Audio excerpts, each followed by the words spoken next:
je ne connais pas parfaitement la vitesse de pointe d'une Jeep, hein, donc, mais et le deuxième problème, c'est qu'il n'y avait pas de radar au Crétacé, donc personne ne peut vraiment complètement répondre à cette question. On ne connaît pas la vitesse maximale que pouvait atteindre un tyrannosaure.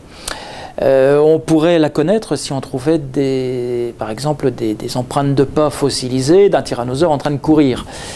Mais c'est quelque chose de rarissime parce que enfin, qu'on ne connaît pas d'ailleurs, mais les traces de pas de dinosaures en général que l'on trouve, ce sont celles de dinosaures qui se déplacent tranquillement, qui marchent simplement et non pas d'animaux qui courent.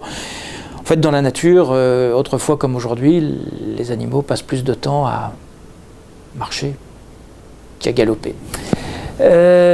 Bon, pour le tyrannosaure, qu'est-ce qu'on peut néanmoins dire? C'est qu'il n'a pas non plus un squelette qui est fait pour aller très très vite.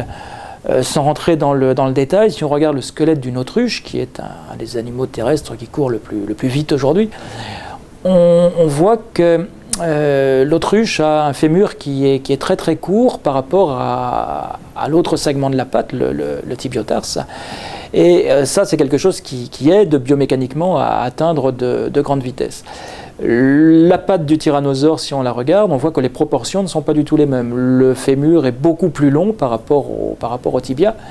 Et donc, ce ne sont pas des éléments qui permettent c'est pas une disposition qui permet d'atteindre une très grande vitesse. Donc, le tyrannosaure, je pense, n'aurait pas rattrapé une Jeep